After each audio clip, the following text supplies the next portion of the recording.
अस्सलाम वालेकुम। तो आज प्रोलैक्टिन डिस्कस करते हैं, that is a part of anterior pituitary gland.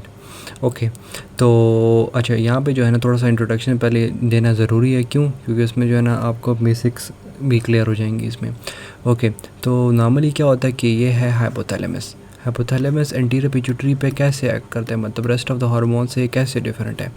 Actually hypothalamus क्या करता है, रिलीज़ करता है स्टिमुलेटिंग हार्मोन्स जो कि जाके एंटीरियर पिट्यूटरी ग्लैंड पे एक्ट करता है, और जिसकी वजह से हार्मोन्स जो है ना बन जाते हैं एंटीरियर पिट्यूटरी में, और फिर वो रेस्ट ऑफ द बॉडी में जाके ट्रांसफ़र हो जाते हैं। लेकिन प्रोलैक्टिन के केस में ऐसा नहीं होता। प्रोलैक्टिन के केस में प्रोलैक्टिन ख़ुद ही एंटीरियर पिट्यूटरी में ख़ुद ही बनते हैं और रिलीज़ आउट हो जाते हैं। उसका कोई भी स्टिमुलेटिंग इफेक्ट या फैक्टर जो है ना रिलीज़ नहीं होता हार्मोन से, सॉरी हाइपोथैलेमस से। तो जब और इवन अगर हाइपोथैलेमस डिस्ट्रॉय हो जाए तो ये प्रोडक्शन ऑफ द प्रोलैक्टिन जो है ना एंटीरियर पिट्यूटरी से ये स्टॉप नहीं होगी, और सब जो है ना स्टॉप हो जाएंगी, लेकिन ये स्टॉप नहीं होगी बल्कि ये इंक्रीज़ हो जाएंगी। क्यों?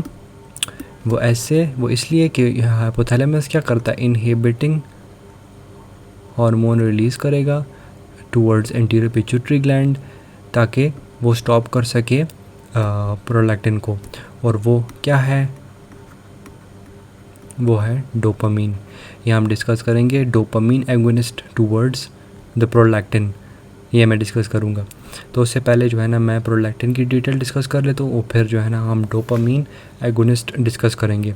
अब आप कहेंगे कि प्रोलैक्टिन एगोनिस्ट क्यों नहीं कहा मैंने, वो भी मैं भी एक्सप्लेन करता हूँ। ओके, तो प्रोलैक्टिन क्या है? It is a peptide hormone. Main उसका काम क्या है? Lactation in females. ठीक, ओके। लैक्टेशन फिनोमिनन क्या है? It is the production of milk. अब जो है ना, अब नेक्स्ट वीडियोस में जो है ना जो एंटीरियर पोस्टीरियर पिट्यूटरी ग्लैंड का डिस्कस करूँगा, उसमें होगा ऑक्सीटॉक्सिन।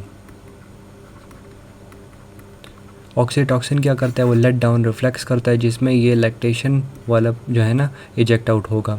तो जब ये प्रोडक्शन होगी तब जाके जो है ना ऑक्सीटॉक्सिन काम कर सकेगा ना। तो अगर पेप्टाइड हार्मोन ये काम नहीं करेगा तो ये लैक्टेशन नहीं होगी। ठीक है, अच्छा। तो ये जो है ना, अच्छा, तो अब डिस्कस करते हैं एडिनोमास में, थोड़े से एक्सप्लेन कर लेता हूँ। ओके, ओमा मतलब के मास, एंड एडिनो मतलब के ग्लैंड या कोई भी सेल्स जो कि हार्मोन सिक्रीट कर रहा हो। अब यहाँ पे प्रोलैक्टिन में एडिनोमास क्यों इंपॉर्टेंट है? क्योंकि यहाँ पे दो किस्म के हो सकते हैं, स्मॉल या लार्ज एडिनोमास। अब small adenomas and large adenomas मैं डिस्कस करता हूँ इन मेल,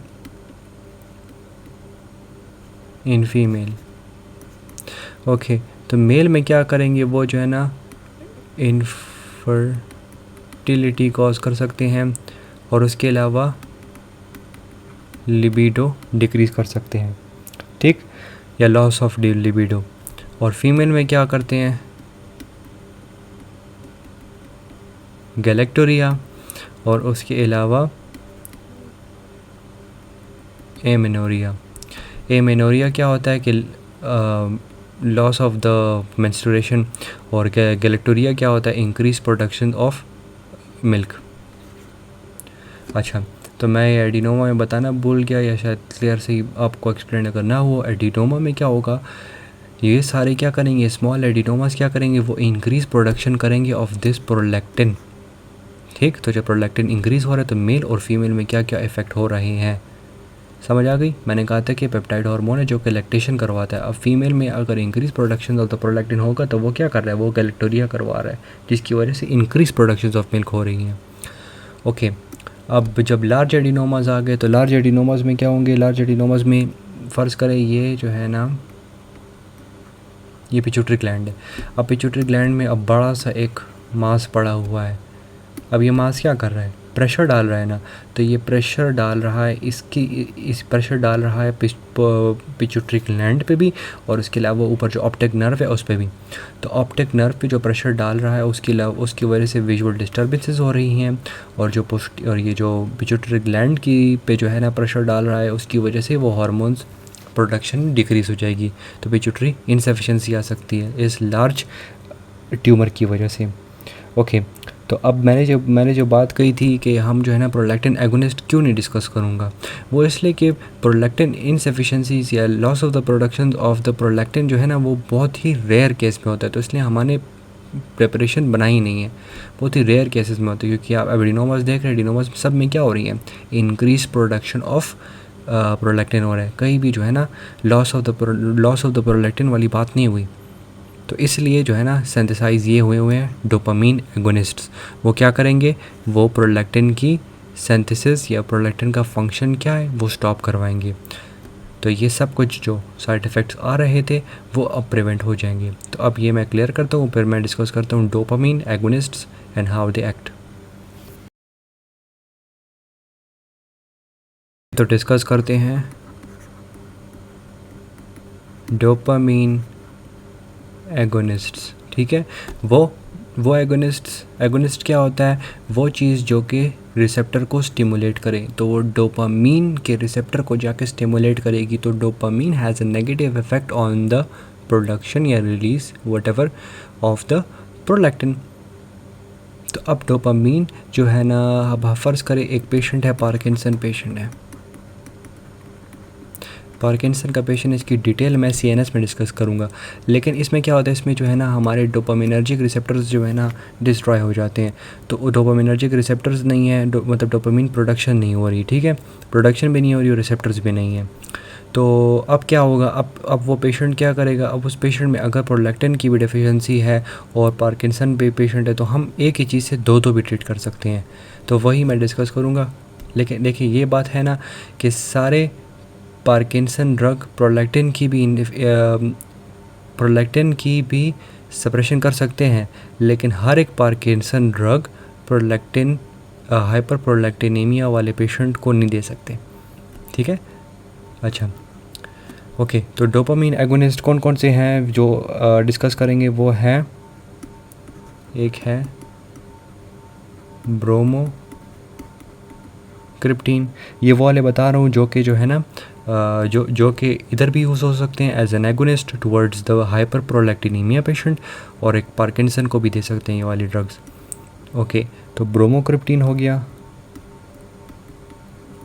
कैबरगोलिन, एंड लास्ट है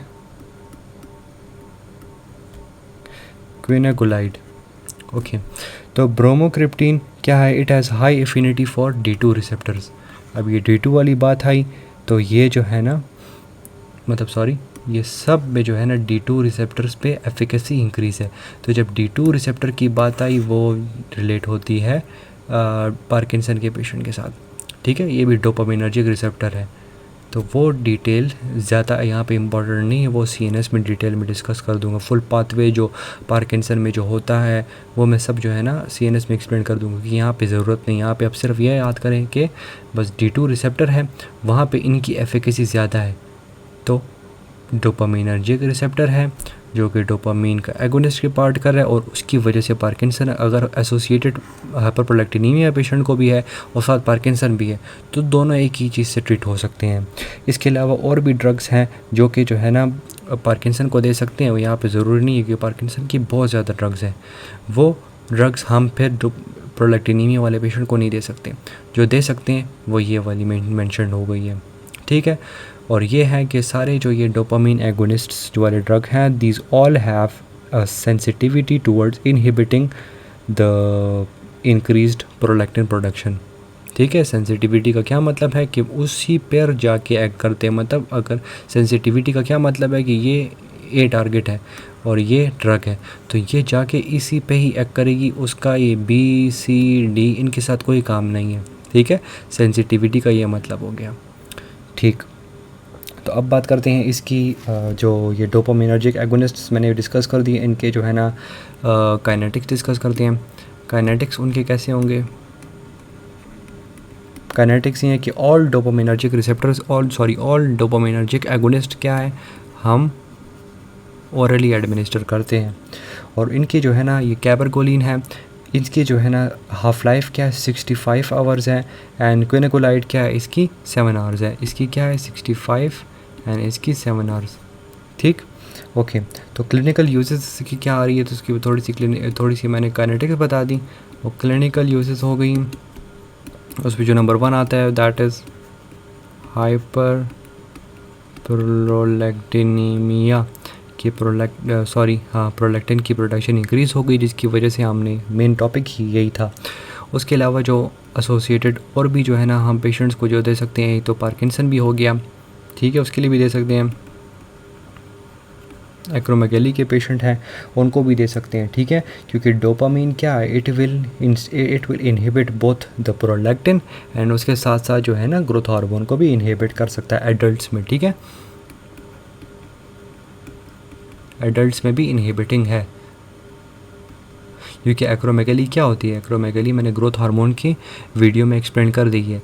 एक्रोमेगैली ये होती है कि अगर फ़र्ज़ करें ये बच्चा है, ठीक है, ये जब अपने एडल्ट फॉर्म में आया है तो ये अपने प्रॉपर मेंटेन कर दिए, लेकिन अब जब ग्रोथ हार्मोन इंक्रीज़ होगी तो इसकी क्या हो जाएगी, बोन डेंसिटी, इसकी जो है ना बोन डेंसिटी इंक्रीज़ हो जाएगी, इसकी थिक्ड बोन्स होंगी, तो इसको कहते हैं एक्रोमेगैली। तो ये एडल्ट में होगा, तो इसके लिए भी क्लिनिकल यूज़ में दे सकते हैं। और उसके अलावा जो है ना मैंने आखिरी बता दी ही है दैट इज़ द पार्किंसन। तो ये जो है ना इसकी क्लिनिकल यूजेस हो गई। और ये बात एक और बता दूं कि एक्रोमेगैली मैंने बता ही दी है, लेकिन इसमें जो एक्रोमेगैली के लिए ग्रोथ हार्मोन की जो इनहिबिशन है उसमें बहुत ही इंक्रीज डोज चाहिए होगी as compare to the inhibition of the hyper prolactinemia. इसकी इनहिबिशन में लेस डोज होगा, इसकी इनहिबिशन के लिए हाई डोज चाहिए होगा, ठीक है। So this was all about the prolactin. इसमें कोई भी कन्फ्यूजन या कोई भी बात क्लियर ना हुई हो तो कमेंट सेक्शन में आप बता सकते हैं। अल्लाह हाफिज़।